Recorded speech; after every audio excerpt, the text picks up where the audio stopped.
Hello everyone and welcome to our next line series in our PCI DSS webinar. And today's topic is something tricky, something interesting, and I really hope that you'll like it. And before I start, I thank everyone who signed up and have turned up at this hour to be with me, to share experiences, to share the feedback. Thank you so much. And before I again say anything, I would like to thank all the feedback that has come through. It is very encouraging. And I even appreciate the critical feedback that you've received on how we can possibly do a better job. So keep it coming. So starting off, the first that we're looking at.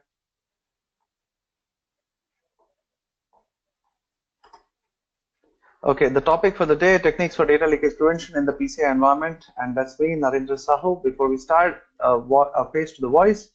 That's me, and I'm the director for Vista InfoSec. We are into consulting, basically information security and infrastructure advisory.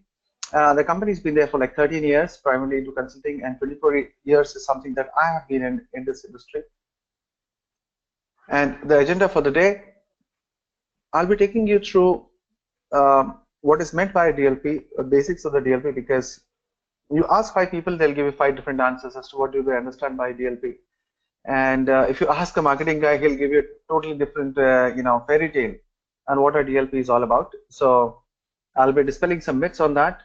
Understanding the evolving and the practical strategies is something that we'll be sharing. And last but not the least, what sort of a role can a DLP play in your PCI environment is something that we'll be looking at. The risk. Now, the risk is fairly high. This is as per semantic. 1 in every 400 messages contain confidential data. Now, I would like to say one thing is that even for those who are not falling in the purview of PCI DSS, this presentation will be very important. If you're planning, DLP in your enterprise, it could be an engineering company, you could be R&D company, you could be a legal firm, you could be an online company, or whatever be the case. This will be of definite use to you. So stay with me. Then we see 1 in every 50 network files is wrongly exposed. Just imagine you'll be having like millions of files. 1 in every 50, as per statistics, is wrongly exposed. It is unauthorized people may be having access to it. 4 out of 5 companies have lost data on the laptops. 1 out of 2 companies have lost data on USB drives. Wow, that's fairly steep. The source. The source is something very interesting. I put it over here from the Verizon DBI report, and what you see over here is that maximum risk is from the regular end user employees. Typically, the thought is always on what the system administrator can do, or maybe the software developer can do something, or maybe the upper management because they have access to everything. But the typical end user employee becomes a major source of data breach or data leakage in the enterprise. Let me ask you, how many times? Okay, now this is just like you can raise your hands or maybe drop the character 1 in the window, and don't worry, nobody else can see your responses. How many of you in this team, in this group, such a wide group that has gathered over here, has you've typed, say my name Narendra, and you got some other 5 Narendras also on your email address list, and by mistake you send the data to some other Narendra who's not supposed to be receiving it. Many a time you would have received it yourself too, or many a time you would have sent it yourself too. So a quick show of hands, how many of you have experienced something like this? You can click on that hand symbol, and you can pop in your responses over there. So okay, that's interesting. Okay, or you can drop in like a 1 in the window over there. Okay, wow, that's almost like 70%. Wow, that's interesting. So like almost 70% of the people have experienced something like this. And okay, one more question: how many of your companies have implemented or even thought of implementing a DLP? Oh wow, it's lighting up. Okay, okay, like almost 50% I can see from the numbers of the attendees are looking at implementing or probably implemented a DLP in enterprise. Now let me give you some other statistics on this. That is almost 50%, if not more, of The DLP implementations across the world are a failure. By failure, I don't mean that they get junked, but primarily speaking, it's not serving the purpose for which it was bought. So there is, look at some interesting stats. 70% of the IT professionals believe the use of unauthorized programs has resulted in data loss incidents. That is, pirated programs of free software, shareware, freeware, and stuff. 44% of the employees share work devices with others without supervision. 39% of IT professionals say they have dealt with an employee accessing unauthorized parts of a company. 39% of the IT professionals have identified people who are accessing unauthorized part of the company's network. Look at that. And remote worker security, 46% of employees admitting transfer files between the work and personal computers. Okay, now, oh yeah, 46%, even I do it sometimes. But what happens is that, of course, most of you also would be. From the productivity perspective, okay, so I'm not working today, so the delivery has to go. So let me do the work from home, and I need some data to do the work from home. So copy the data home. So most of the time, it's not for any sort of fraudulent purposes, but most of the time it is for a good purpose. But again, as the saying goes, the road to hell is paved with good intentions. So. So again, the misuse of passwords, 18% of employees share passwords with coworkers. Again, the intention over here is not to cause trouble, but they simply don't want to go through the trouble of informing the IT who will give somebody else temporary access to the data and stuff like that. So it jumps up very high in India, China, Italy, and all. This is a study by Cisco involving 10 countries, 100 end users, and 100 IT professionals. And the supposed panacea, that is what the marketing guys from the hardware industry comes and tells you. Okay, just to give you a brief, our company doesn't sell any hardware software, so I'm not trying to peddle to you any sort of DLP products. Of course, we have our consulting wing, and one of our services is for DLP compliance. So we help companies through the DLP rollout process without selling any hardware or any types with anybody.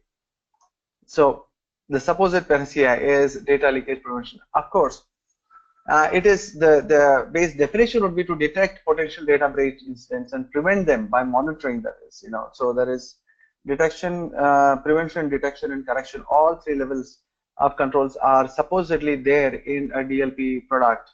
But again, remember, I believe it is lethargy on part of the people who purchase or companies who purchase the products, and also fraudulent behavior on the part of the marketing professionals from companies who are there to sell you the products, who simply say, okay, we'll roll out the product, we'll put it in discovery mode, and it will set it up by itself. It doesn't happen. It doesn't happen. That's all marketing nonsense given by companies. Like, we work with huge companies, and I know this company having more than 6,000 users in their network. They have rolled out a DLP, and at this time, that DLP is only blocking the USBs and printers. Can you believe that? You can do that using simple group policies. But here, because it's not been planned, it's not been rolled out in the right way, and nobody in the IT hierarchy wants to take the rap for discarding a system for which they paid like a huge amount of money. So it is watered down just as a normal endpoint protector, and that is what I've seen in many companies. So going ahead, I have to break the bubble for you. So sorry about that. So I'm not really sorry, but okay, I have to break the bubble, which is basically marketing nonsense. So I'll break the marketing nonsense bubble. First of all, for many of you who may not be aware, even a firewall and IDS and antivirus, thin client, these are all examples of DLP from the concept part. Okay, not like a McAfee or a semantic sort of DLP specialized product. I'm talking even a firewall is meant for preventing unauthorized access to sensitive parts of the data. For what? For preventing the data getting leaked out or getting misused. Same thing for an IDS, same thing for an antivirus. What is an antivirus sitting there for? So primarily you are trying to prevent unauthorized access to your sensitive data. Thin clients, okay, it also helps out with dropping your hardware inventory, easing out for rollout of patches and license management and data management and stuff. But one of the key things is also to ensure that nobody can in an unauthorized manner take the data out. So these are the standard measures. Even these are theoretically speaking DLP products. There are advanced measures too, like content aware. None of the systems that I said earlier will actually read into the content and see what the content is all about. Let's assume there is this person X working in some credit card processing company, and he wants to send a bunch of credit card details to somebody else. Okay, so what he'll do, he will put it in a file, in a Word file or something like that, and name it as reconciliation report.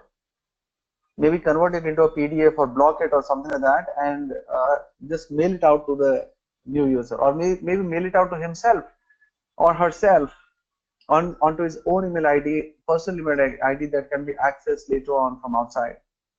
Now, all the other measures that you've seen earlier, these ones, won't really be protecting that.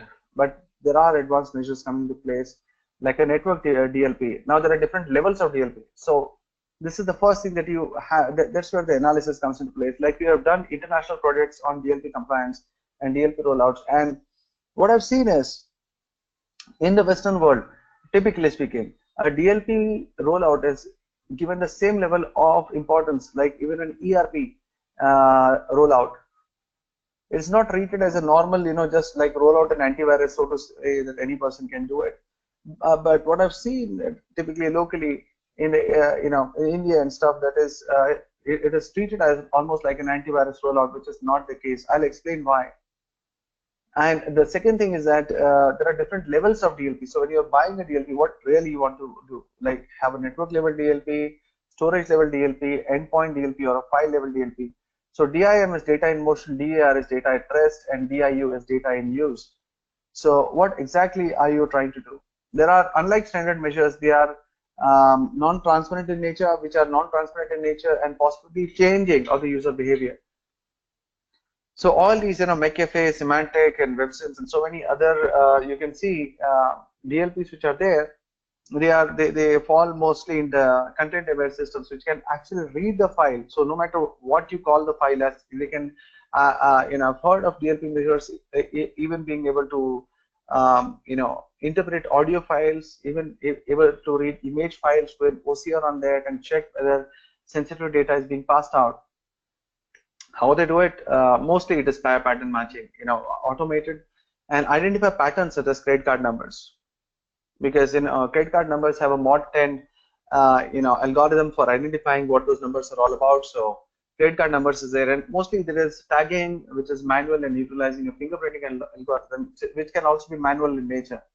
But pattern matching is what is most of the time is happening.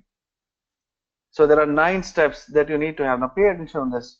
9 steps, and 9 steps that is needed for you to get to nirvana, that is DLP nirvana.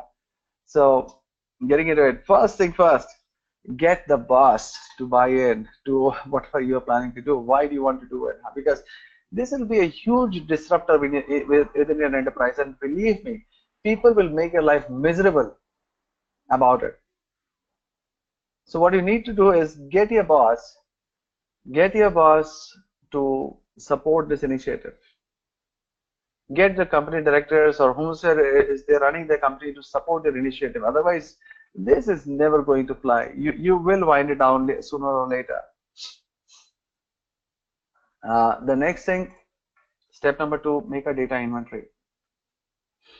Because you are trying to identify what data and prevent data from getting leaked out of the enterprise, have a data inventory as to what you are going to protect. Before getting to actually protecting, it is very important, obviously, it is child's sense to understand that is, you need to make an inventory of what you're going to protect before you get into protecting in the how part. So what comes first, then the how.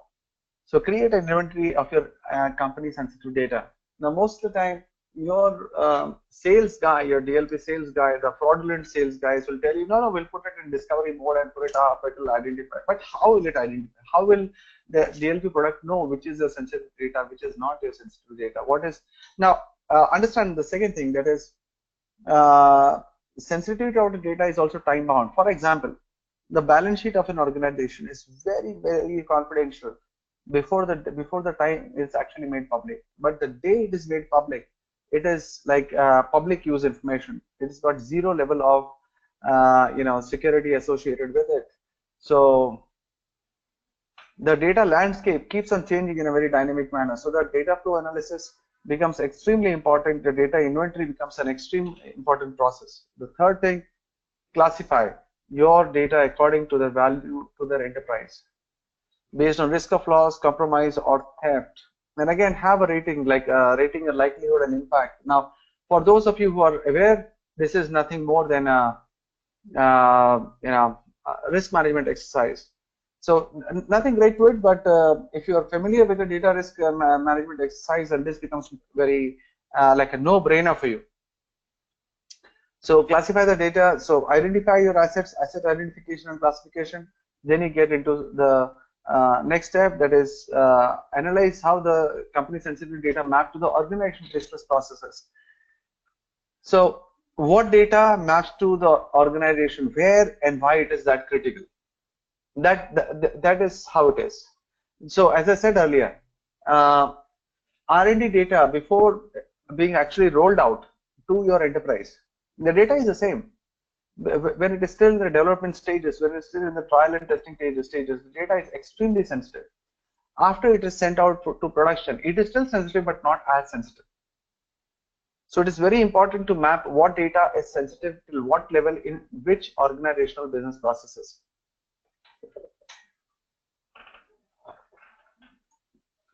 Step number 5, obviously, once you've done all that, do a risk management, a risk assessment exercise. Again, we always advise to do it in workshop mode because the data is not yours. It's not an IT initiative, most importantly. What can go wrong with what data and where? Risk assessment is extremely important. The heart of any sort of infosec process becomes a risk assessment exercise.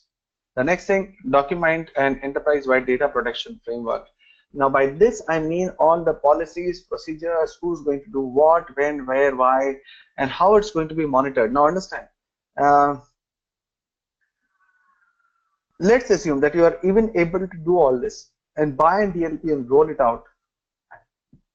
You will actually end up spending more time in monitoring and enforcing the DLP than what you actually did in the planning and the rollout stage.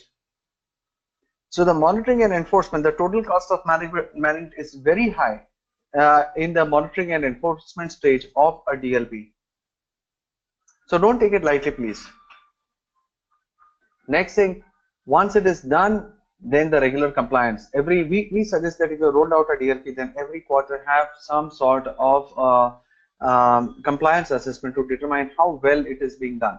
Have a very strong feedback process from your from the company to the DLP team as to what trouble they are being faced and what rules needs to get updated in the DLP and stuff. But understand, now with this thing, it will get difficult for the company if a strong feedback process is not in place. Let me give an example. I know this very big company, one of our clients, very big company, I cannot take names. When they rolled out DLP within the enterprise, and one of the directors was sitting in the United States, the other director was sitting somewhere in UK, and which is their working hours. These two people were transferring some data, legitimate data between themselves, maybe some balance sheet or some records or whatever be the case. And it was like 2 o'clock in India. But guess what happened? The DLP blocked it because the data was sensitive. Yes, the data was sensitive, but these are the stakeholders. They needed to transfer the data in, because it was a legitimate process. But the DLP blocked it. And guess what happened? 2 o'clock in the night, the director called up the chief risk officer, the CIO, the CISO, the entire IT team in the office at 2 o'clock in the night. The next day, the DLP was scrapped. Their whole thought process within the directors and the CEO's head was, if this is the state that we are facing, running the company, what would be happening to the ground level staff? Can you imagine that? And that's what, I'll just take it back a couple of slides. That problem basically happened because the company's data was not mapped to the organizational processes. So Transfer of balance sheet data between the CEO and the director is legitimate. Such a rule set was not put into the DLP because as per the marketing gimmicks given by the unscrupulous marketing people, the company, in its own sense of lethargy, didn't do the background checks on that. They just rolled it out in the discovery phase, and that's the outcome that happens. And you've seen that happen over and over and over again. Now, the data leakage prevention within the enterprise is not going to happen just with the product. It needs policy level control, process level controls, physical controls, education and awareness. Everything comes into place. The ninth step, the last and the least, is not the least, is establish metrics as to how do you ensure or how do you measure that your particular rollout is being done in an effective manner, and there's a proper ROI to the organization and nobody's getting inconvenienced. How do you take care of that? So to summarize, 6 questions that you need to ask. Who is authorized to view the data? What is to be protected, and what all operations is to be protected? What all data is to be protected? When can it be accessed? By whom? From where? From where in the where is the data? Sorry, not where it is. Where is the data that needs to be protected? Why should it be protected? And how can it be used? How can it be used in a wrong manner, or how can it be used? What is the right way to use it? What is the wrong way to use it? All these 6 questions needs to be addressed for your data before you can roll it out in the enterprise DLP. Now, what does it mean? I know, and I can see some lights blinking over here with questions. That sounds too big. I understand that, yes, it is a big process, but believe me, if you don't, you will end up scrapping the entire initiative. And at the end of the day, you'll just have a sense of satisfaction somewhere in your head that you have a DLP in the company, but deep inside you know that it's of no use.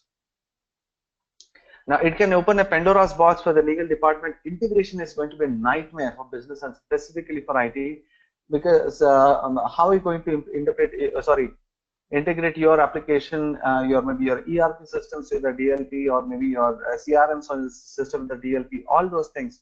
But understand, it's not just the technology, it's more management oriented. There will be teething issues. It will take like 3 to 6 months before the thing stabilizes, but you will need your management commitment. That's why the number one thing, if you remember I said earlier, get your boss buy-in on this and be very practical that what potential issues can be faced with the system. Now, a few cheap yet effective quick wins: reduce your profile, consolidate your data footprint. So the same thing that we say in PCI, that is reduce your data footprint. Share what you must only on a need-to-know basis. Know your partners, because they will be the gray areas in this entire exercise. Who can affect what, and till what level what data can be taken out and not. Protect your portable devices, because understand, that's a very good point. Now just make a note of it somewhere, that protect your portable devices. The reason being, the DLP can only protect your data within your organizational boundaries. I repeat, your DLP can protect your data only within your organizational boundaries. Once it leaves your organizational boundaries, any and all control on it is over. So somebody copies your data on your pen drive and takes it out, your DLP can't protect it. Then train your employees. Most of the time, people just want to do a decent job and go back home in peace. Your DLP is going to be a disruptor. Let them know that you're working on it, and it's for the whole bigger good, so to say. DLP challenges, where you can actually get stuck. Most of you would be having virtualization, right? So yeah, so most of you are virtualization, yes. So scanning of the virtual disk file, because they may contain the sensitive data, but scanning the disk file is a very big challenge with regards to a DLP rollout nowadays. And non-Windows platform again is challenging. Some is supported, some operations on non-Windows platform like a Linux or a Macintosh is supported, some are not. So ensure you do a proper POC, proof of concept, before you actually place the order, if at all. Versatilities, you need to support all possible hardware combination, all possible client and platform combination. This is where again your analysis of DLP comes into place.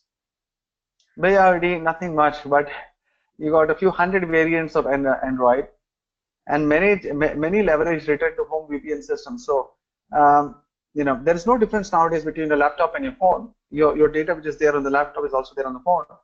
You got DLP on the laptop, not on the phone. How do you manage? So I may not be able to send the data out from a laptop email, but I can very well do it using my phone. How are you going to take care of that? Social networking. Users can possibly post sensitive data. Understand, they can do this from their home, they can do this from anywhere. Maybe sitting in the washroom they can do it because it's there on the phone. So how you're going to take care of it is something which will be very challenging. An ideal solution. What you need to have, again, continual cycle of data discovery. As I said earlier, your data landscape within the enterprise is going to keep on changing. New data, new processes, new businesses. The classification will also keep on changing. So how do you take care of that? So you need to have a continual cycle of data discovery. When you're rolling it out within the enterprise, we suggest this cycle to happen every 2 months. Solution comprising of DLP, that is data leakage prevention, DRM. Have you heard of DRM? Data rights management. Yes, I heard a thank you. I can see a few people have already posted the response. Yes, it's data rights management, digital rights management, whatever be the case.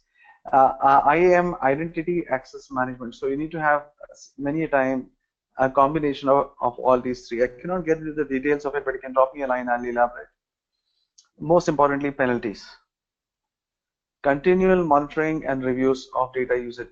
If it is not being enforced, people will not use it. And last but not the least, have a comprehensive training component in place. People will need to be trained, people will need to be educated, not just your users, but even you yourself. Even the system has to be educated likewise. Because the DLP system nowadays are all learning systems. They learn based on the usage patterns. So points to revisit continually. Are all data security policies, look at all these points. It's all about processes. Nothing talks about technology, because the process is what will drive the system to success or failure. So please ensure that you have the right processes in place. If it is being communicated, are penalties in place? What about compliance systems? What about effectiveness measurement? All those things. The process is more important than the technology in itself. Remember, testing and validation, the most important part. Many a time they just put it, as I said, it's so disgusting. It's put in data discovery mode and then just abandoned. So acceptance after installation is not done. In many cases you've seen. Like backups, even DLP should be tested. Things change, new data types, technology. All is the third point, that is new data types, new technologies, because tomorrow Microsoft may come up with a new type of file, like how they came up with the XML markup. They may come up with something new. So what about that? What about Adobe, who comes up with a new version of PDF? Unless the system is brought up to date with what you're using, it's going to be ineffective. The magic quadrant, this is what it speaks. So at the top, there is a semantic, McAfee, CA, RSA, WebSense. There are other technologies also. I'm not saying it's not good, but this is the magic quadrant all about. And here's a good thought from a DLP analyst from Gartner. Remediation was actually lower in the blocking trial. It turns out to be more effective to monitor, warn, and educate than to block. And this is what we say, that is, do not, if you start off your DLP after you've done all these 9 steps, ensure that you do not start the filtering mechanism immediately. Put it only in monitoring. Let people know that they are misusing, if they are misusing. It's also possible that your system has raised a false positive. The issue with false positives in DLP is very high. Now, finally coming to the crux, the last 3 slides. So stay with me. I know I'm going slightly over time, but thank you for your patience. DLP and PCI. These are the clause and requirements. Clause number 3, clause number 4, 7, and 11. Protect your cardholder data. Again, A proper DLP discovery tool will actually, now again, understand this is best case scenario. Do not assume your DLP will be in a position to do this. This is like utopian systems, all right? So it's not necessary, but this is what you can aim at to accurately locate it, to accurately locate unencrypted PCI wherever it is, either card data, to encrypt, to automatically encrypt the information, remove the information, or whatever the system needs to be done. So there are systems like this existing. You can use it, but again, it's not going to happen on your own, on its own. It is going to be a year-long process, but it will be worth it in the end, assuming you have the time to do this. There is, of course, data number 4, clause number 4, encrypt transmission to identify, encrypt, and any unencrypted data before it is sent. Restrict access to cardholder data by business. Need to know, again, the DLP system can actually keep on continuously monitoring your file shares for unencrypted PCI data and suggest your remediation measures. Then regularly test your security systems and processes. The DLP may be doing the scanning on a real-time basis, or it can be doing aggregate at a desired frequency. So again, you need to set the process in place as to what exactly your expectations. But understand that DLP continuously varying in the backend is going to take a toll on system performance. So there is an ongoing cycle. First, this is just a summary. Identify the regulated data, identify the potential vulnerabilities pertaining to email, web storage, USB mobile, scan all the data stores of PCI information using the DLP or any other product, review the outcome as to what is happening, where is the data being leaked out from at this time, apply the control, which could be a DLP product or it could be just policies and procedures, and then repeat like your PDCA cycle.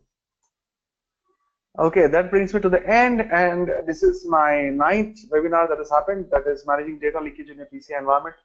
We've got an upcoming webinar on the 30th of November, strategies for migration from early TLS and SSL. Now coming up next year will be the deadline where PCI enforces that you have to stop using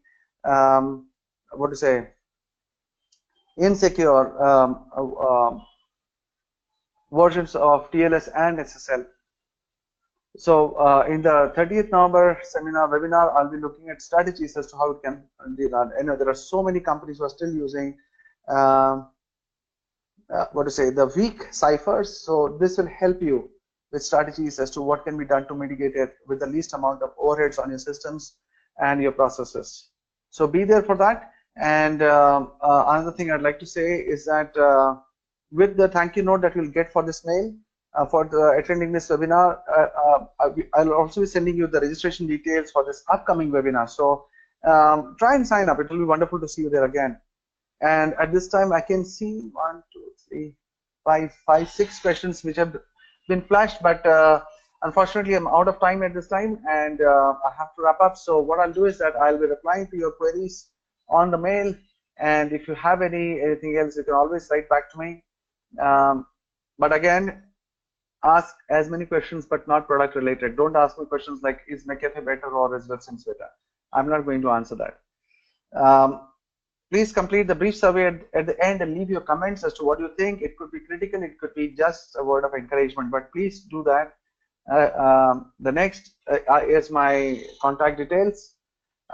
If you want to view our past webinars, you can go to this site on YouTube, you can subscribe to our channel, and you can view the earlier webinars that has happened. It was very interesting. We got tons of feedback on that. So thank you for all your support, and thank you again for being with me. I look forward to seeing you again. Have a nice day. Bye-bye.